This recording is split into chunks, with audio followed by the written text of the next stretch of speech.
We have potentially one of the largest crises in American history with the dock workers strike, and Biden and Kamala Harris don't even care.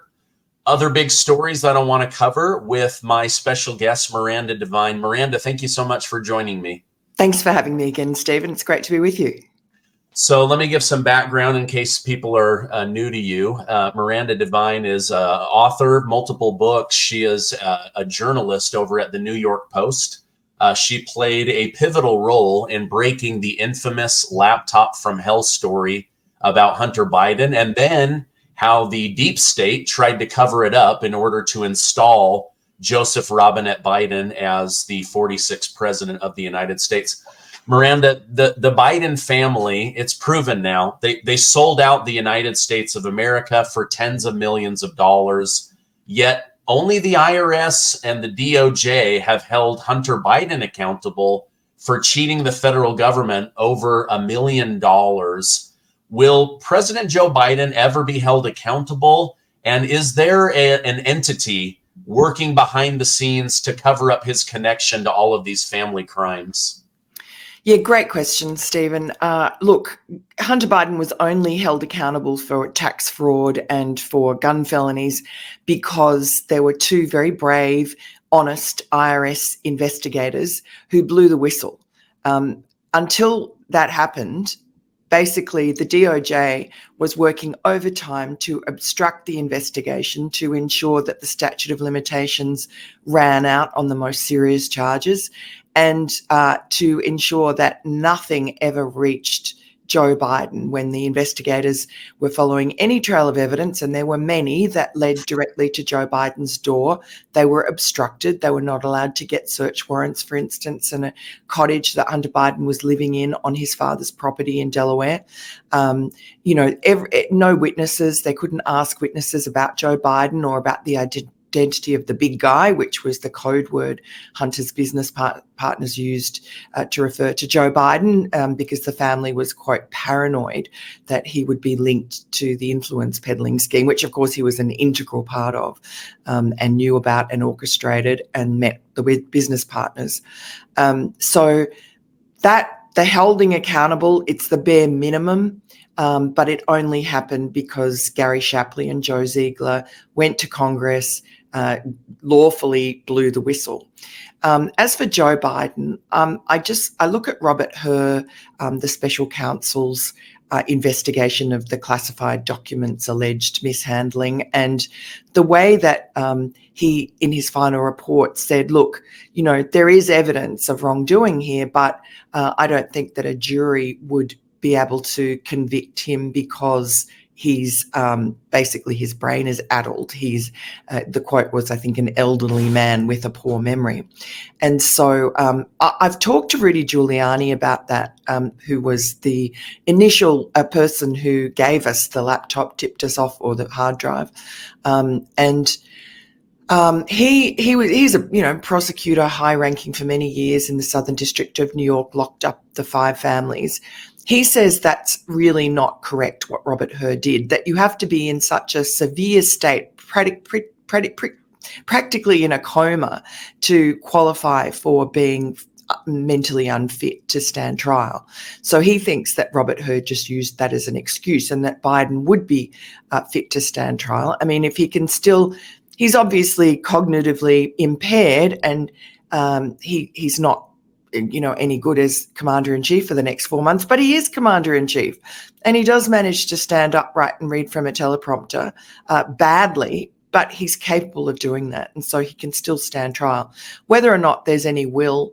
And also, look, what he did was definitely corrupt, but was it illegal? Because there's not the House investigators they were only able to find 2 checks that went to Joe Biden from his brother Jim Biden of $250,000 apiece, and ironically enough, they were 10% of the windfall that Jim Biden had just got from the influence peddling scheme.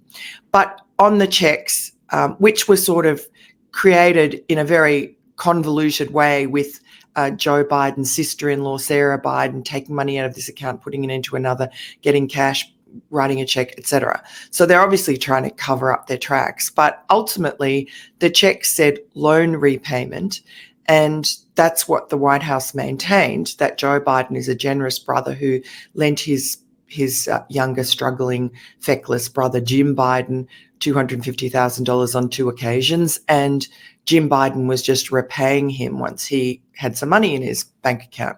So there's been no evidence that Jim Comer and the House Republicans have been able to uncover to disprove that excuse. So that's where we are. There's no real evidence there. Perhaps if there was will in the Department of Justice to go after a former president, but that's a fraught problem. So I'm not sure that Joe Biden's ever going to be held accountable in a court of law, but certainly his image, his legacy has been tarnished, I think, beyond repair. He's no longer able to hide behind this mythology that he created over half a century, that he's honest Joe Biden, that he's just, working class Joe from Scranton, and that he's the self-described poorest man in Congress. He tells us that all the time. That's such a laugh, considering you just look at the suits he wears, you look at the lifestyle he has and his entire extended family has, you look at the houses he lives in. He's not the poorest man in Congress by any stretch of the imagination. Yeah. Yeah, I agree. I don't know that Congress has the will to hold him accountable, although I think they should. But do you think history will hold him accountable? Because they say, winners are the ones that write history, but he's losing. I mean, there's a coup against him. He's basically useless as commander in chief right now. We have this major hurricane, Helene, and also this dock worker strike. And this dude's planning another vacation to Delaware. But will history hold him accountable? Because, history's trying to hold Donald Trump accountable. Why not Joe Biden? Yes, I think that a lot of the pet historians that Joe Biden invites to the White House all the time to whisper sweet nothings in his ear about he's the second coming of FDR, I think they are doing their utmost to create this false narrative, which is that Joe Biden was a really consequential president, and that it's just tragic that, at the end of his life that he had mental, cognitive, health problems. And that's how they'll write it up. They will completely ignore the corruption. But I think over time, there is enough on the record about the corruption. I think that's why the House investigations, while they never managed to impeach because their numbers were so tiny, and that there were Republicans who would have refused, who were either in bed with the Democrats or had vestigial regard for Joe Biden, or just maybe were vulnerable to blackmail, they were never going to vote to impeach Joe Biden. So that effort had to be abandoned. But the report is still there by James Comer. It's pretty comprehensive, not as comprehensive as I would have liked, but it does show that there was a corrupt influence peddling scheme being conducted by Joe Biden and his family while he was vice president, that compromised him now as the president in the Oval Office in the eyes of China, at least. His family took over $20 million from China, and Joe Biden knew exactly what was happening.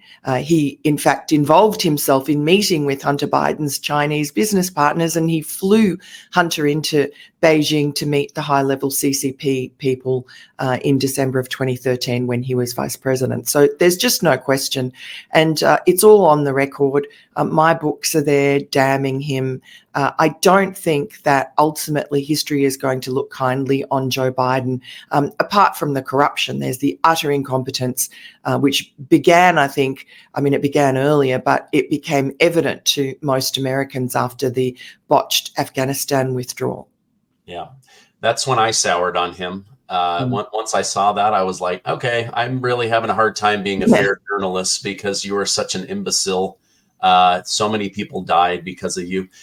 You just had me thinking, if you announce over and over again that you are the poorest person in Congress, I wonder if a communist nation might say, there's the guy we can get. Let's go after the poorest guy because he'll likely take money, right?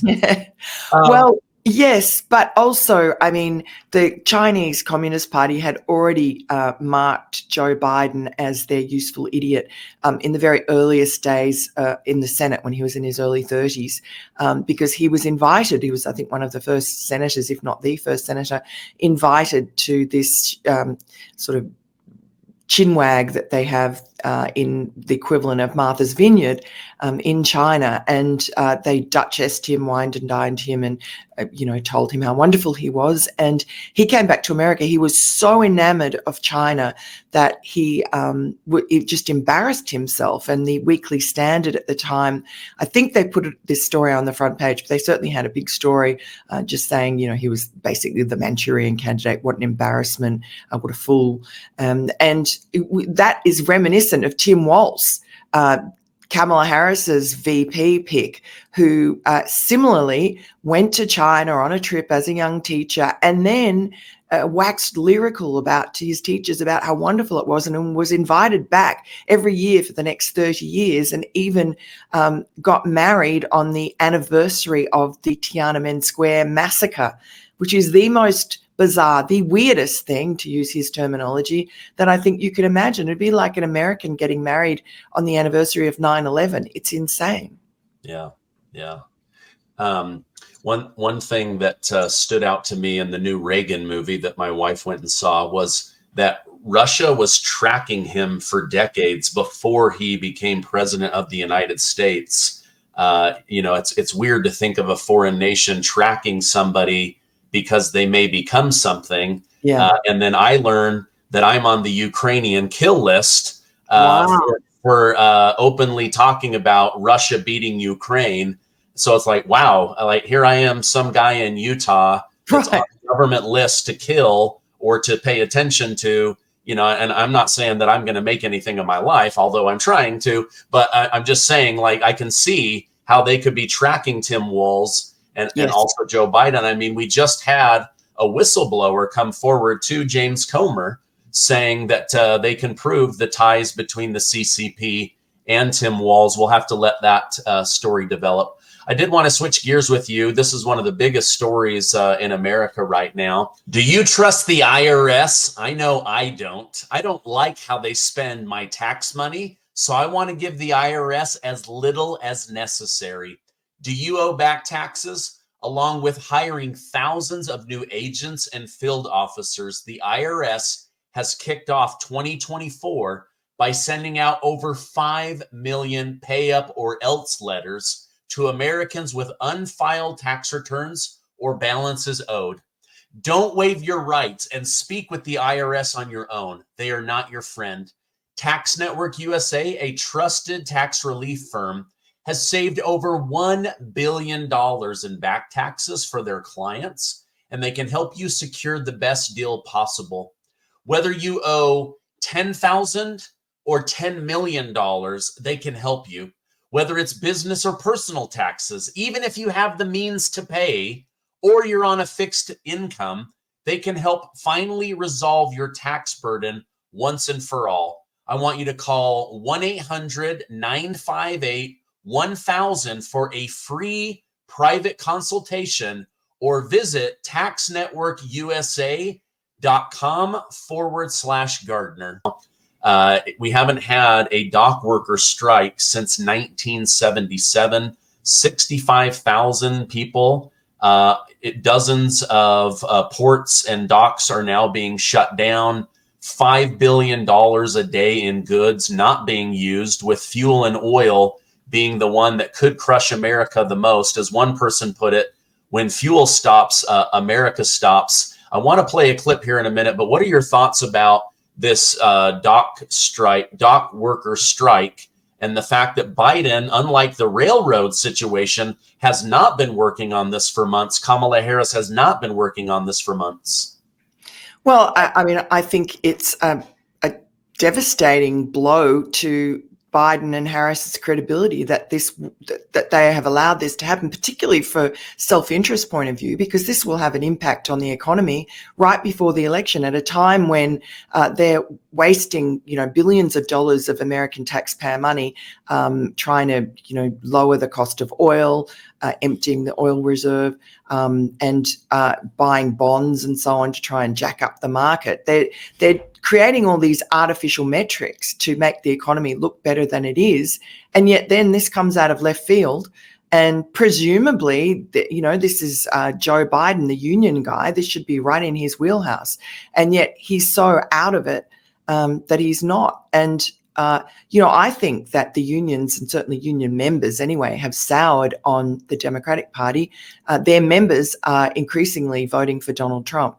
And so you can bet that if Donald Trump had been president, that this would have been nipped in the bud. And look, all power to them in a way. I certainly don't relish unions holding a country to ransom, but you can't really blame them. They're in a perfect position for negotiating because they know that the Biden-Harris administration is going to be desperate to stop this strike, because it's going to look bad for them. And possibly it could, in a very narrow election, that could be the difference. That could cost them the election. Yeah. Let me play this clip from the president of the dock workers. Let me run this really quick. These people today don't know what a strike is. Right. When my men hit the streets from Maine to Texas, every single port will lock down. You know what's going to happen? I'll tell you. First week, be all over the news every night, boom, boom. Second week, guys who sell cars can't sell cars because the cars ain't coming in off the ships. They get laid off. Third week, malls start closing down. They can't get the goods from China. They can't sell clothes. They can't do this. Everything in the United States comes on a ship. They go out of business. Construction workers get laid off because the materials aren't coming in.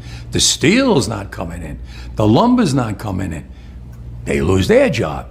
Everybody's hating the longshoremen now because now they realize how important our jobs are.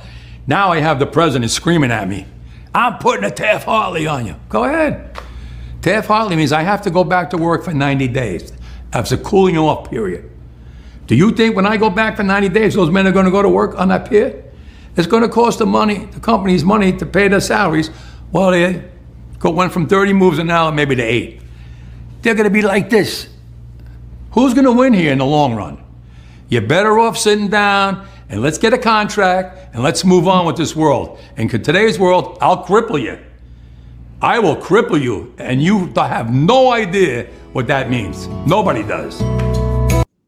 All right. So the president of the dock workers and the ports, he's saying, listen, Joe Biden, let's sit down. Let's do a contract. I will cripple the United States of America. Again, an embarrassment to their record right before an election. What are your thoughts on this guy knows he has power over the president of the United States, and the president of the United States seems to be doing nothing. Kamala Harris did nothing. She went out to Los Angeles, raised another $30 million. The media doesn't even congratulate her. They don't care at this point. What are your thoughts on this?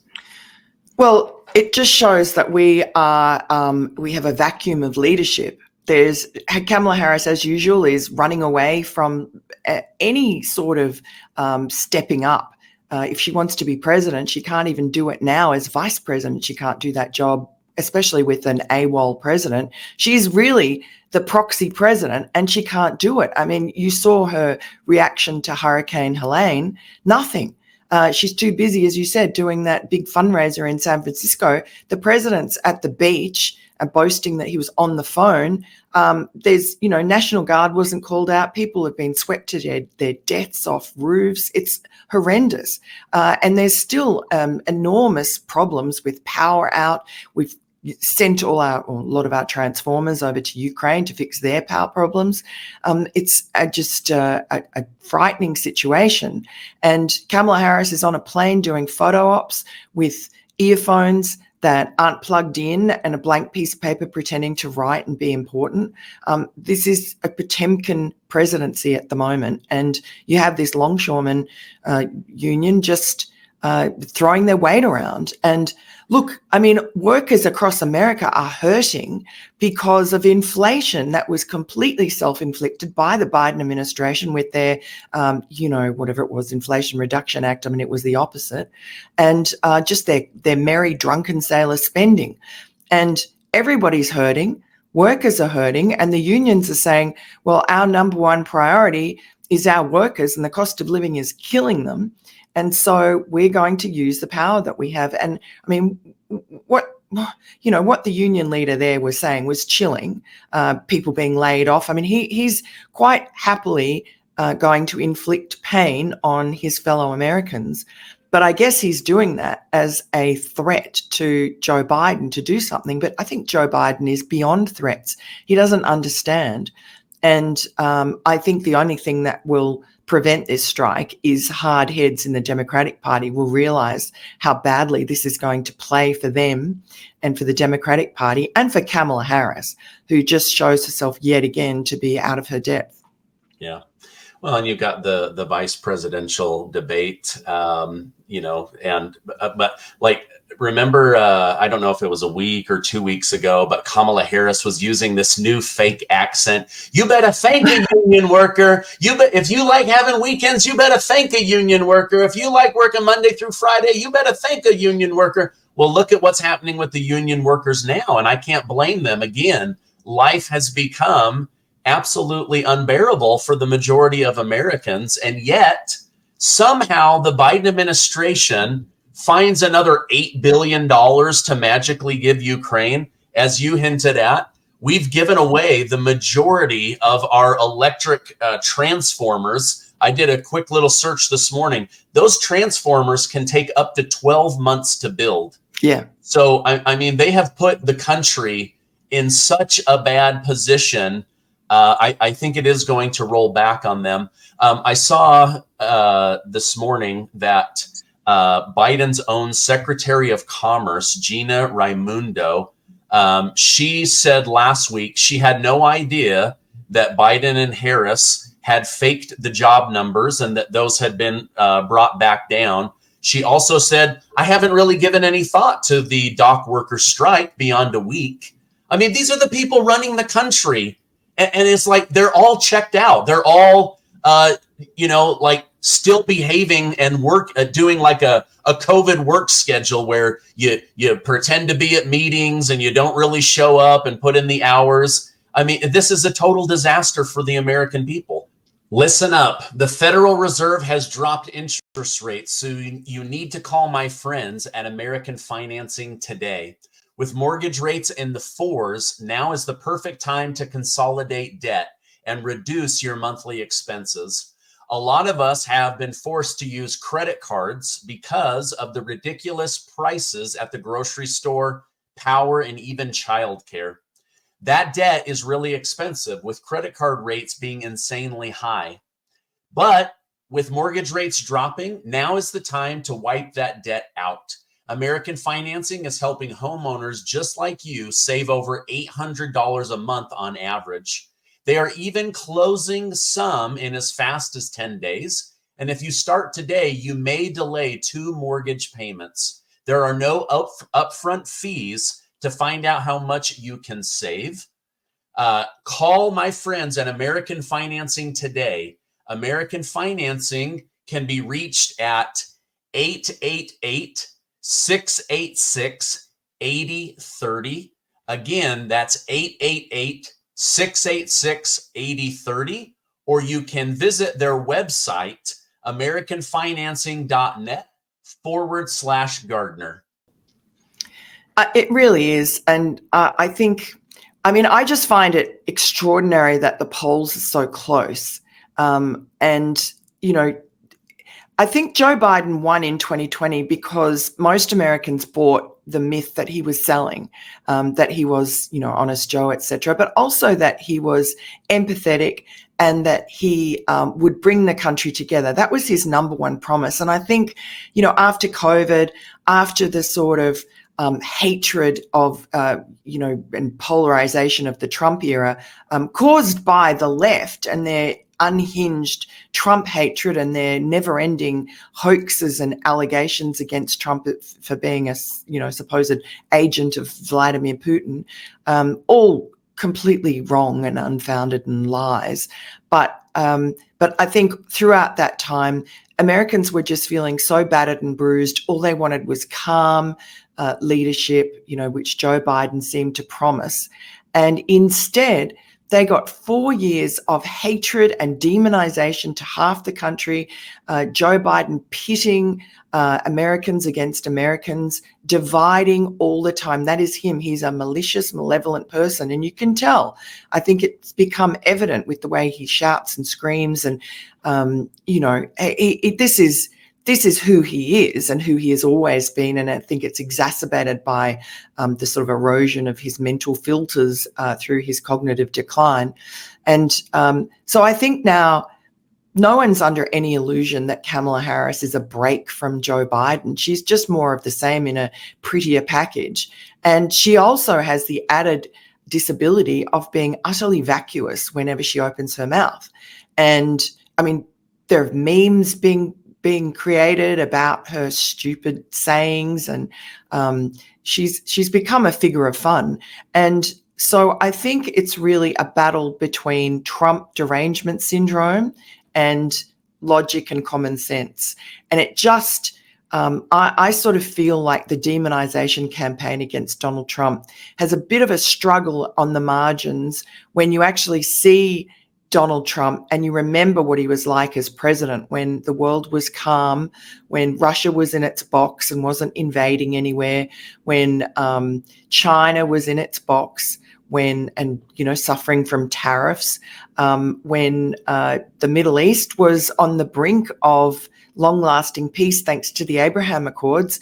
Iran was on its knees and broke and wasn't able to fund any of its proxies to attack Israel like they did back in October of last year, a year ago. So North Korea was in its box. Kim Jong-un was tamed by Donald Trump, even though Trump was mocked mercilessly by the New York Times and so on for his sort of little rocket man bromance. It worked. When Barack Obama left office, he told Donald Trump the biggest problem facing America is these nuclear tests, this nuclear saber rattling by Kim Jong-un.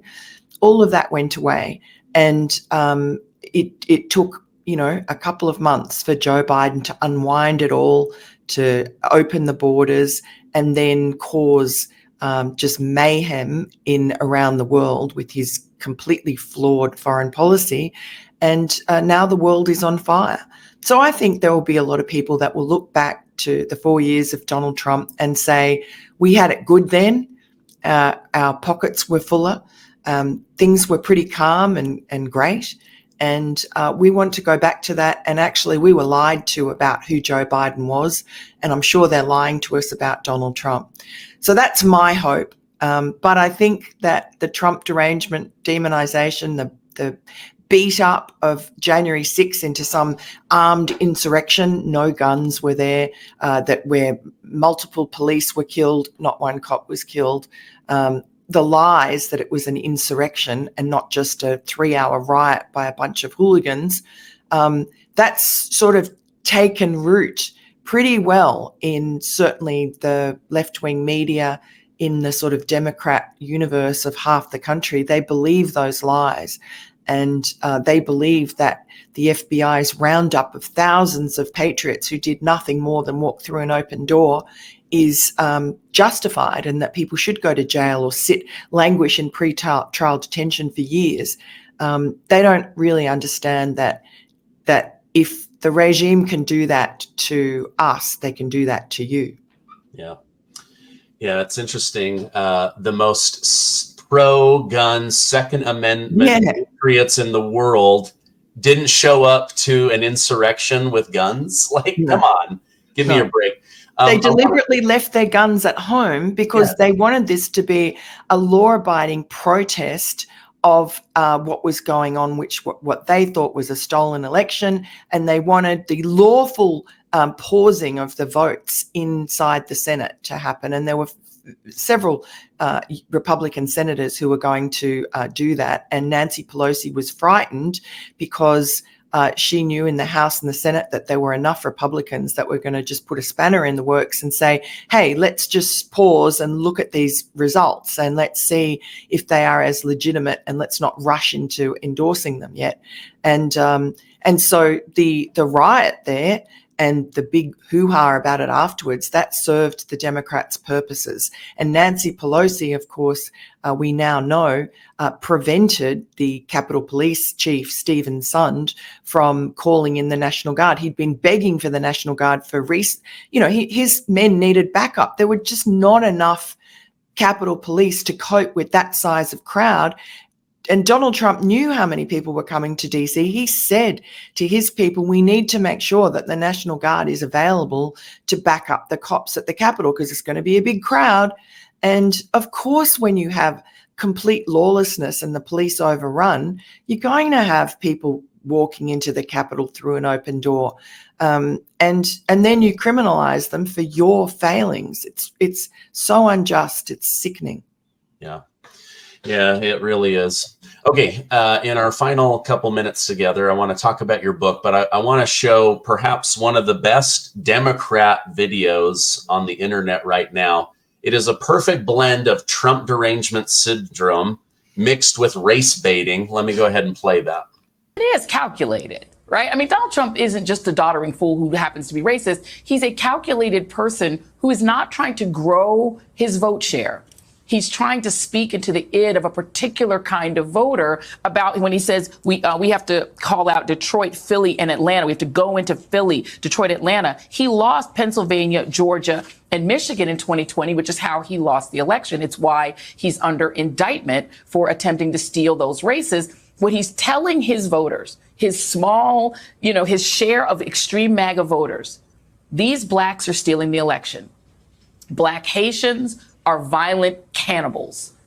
Black people are the enemy. Black people are going to be responsible if and when I lose, and you are permitted through my language to do violence to them if necessary to stop another peaceful transfer of power, because he understands that he is not winning the election. All right, you've been covering Donald Trump and politics and American news for a long time. Have you ever seen an example of Donald Trump calling for violence against Black Americans? I don't know what she's talking about. No, of course, he's never said that. She is delusional. And I think shame on MSNBC to allow this woman, Joy Reid, to continually lie and propagandize their audience. She really is unhinged in her hatred of Donald Trump, and she just makes things up. That's just a complete lie. She is paranoid and delusional, and shame on Jen Psaki. I mean, obviously she's a professional liar previously in her role as Joe Biden's spokesman at the White House, but she should have at least some sort of ethics when she's hosting a show in which Joy Reid is just lying. How can you allow that to I just think Joy Reid is dangerous. We talk about disinformation. The left is constantly trying to deplatform people for disinformation. Well, physician, heal thyself. I'm not into deplatforming people, but these lies they poison people's minds. People actually listen to Joy Reid, and I think some of them believe what she says. Yeah. So a couple of things. She said, Trump's small group of MAGA is estimated to be around 65 million Americans and growing. On him being racist, I've never seen him say one racist thing. In fact, he supported Jesse Jackson in his run for president. Mike Tyson said he did more for his career than anyone other than Don King. I mean, until Donald Trump became a Republican, he was loved by the Black community. He was loved by the Democrat community. And now this Trump derangement syndrome and this race baiting has completely changed people. And if Black Americans hated him so much, why has his support among black voters gone from 8% to estimated 29%? It doesn't make any sense mathematically. No, and they know that he's not racist. He's never said or done anything racist.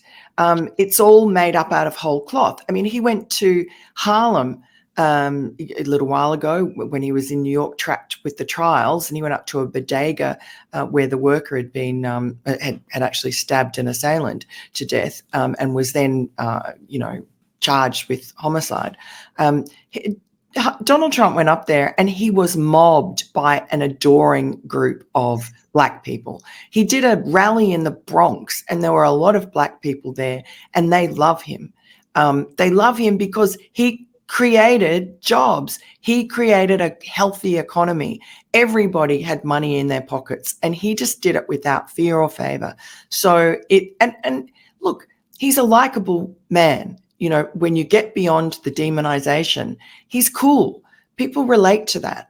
So this is why the Democrats are so desperate, and why they know that their base is their black base that they have relied on and kept in the dark and just taken for granted is ebbing away, because they're opening their eyes and they're looking over at Donald Trump, especially black men, and they like what they see and they like what they felt in his 4 years.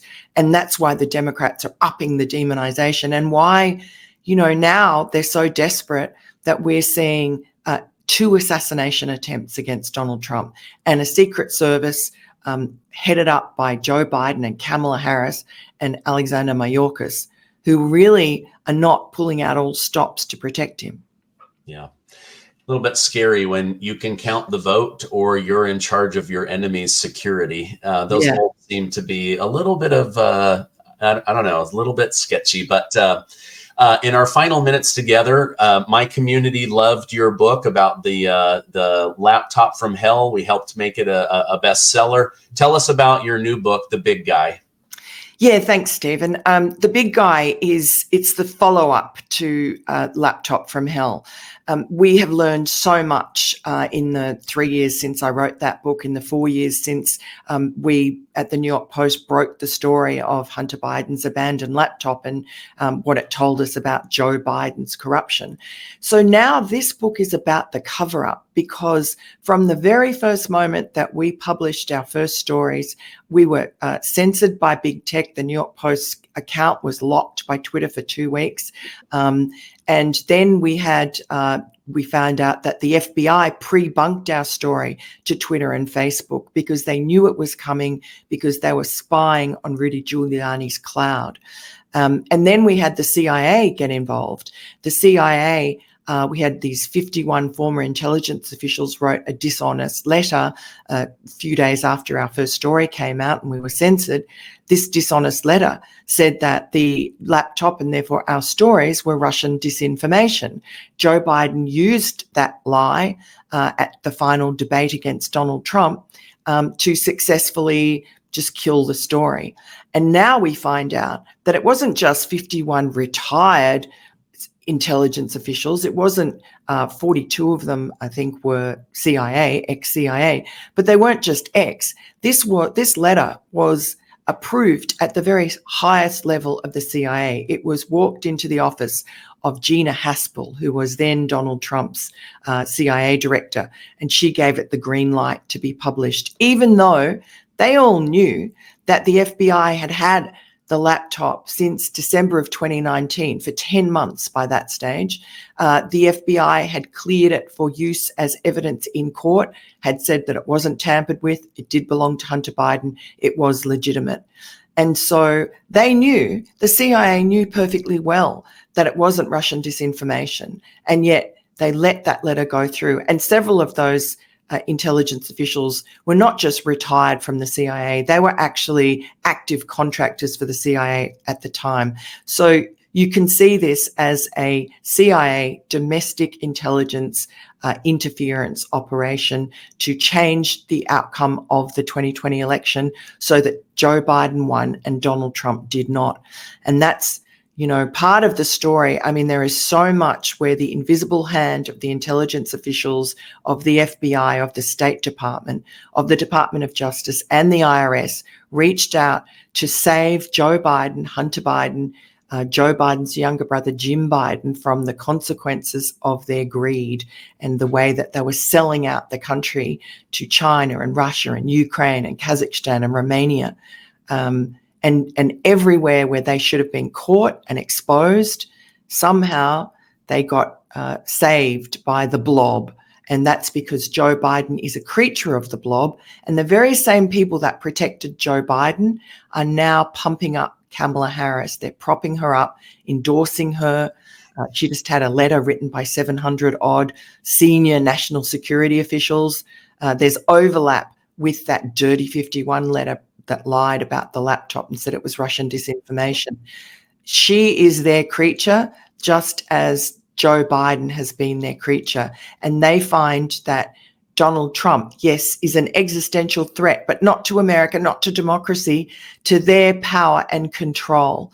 Because when he was in charge, he did not follow their agenda. And as I said, the world was at peace. Joe Biden, who followed their agenda, there's war breaking out everywhere. So I think that they will stop at nothing to make sure that Donald Trump does not win office again, does not become president again, and does not show them up and steal their control from them. Because this time he's forewarned and forearmed. He knows what none of us knew back in 2020. We were all innocent.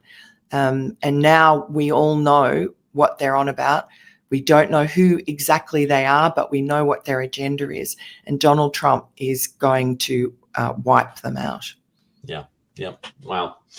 I have a book title for you, Creature from the Blob Lagoon. Feel free to use that. You have my permission. Now, I'm excited for people to get the big guy. You have done such great journalism.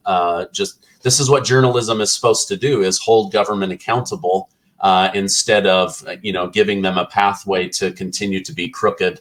So I appreciate all the effort that you and your team put into this. I'm going to put a direct link to the big guy down below so that people can go check that out, as well as your Twitter account. Miranda, thank you so much for coming on. Thank you for all you do. I hope you have a great rest of your day.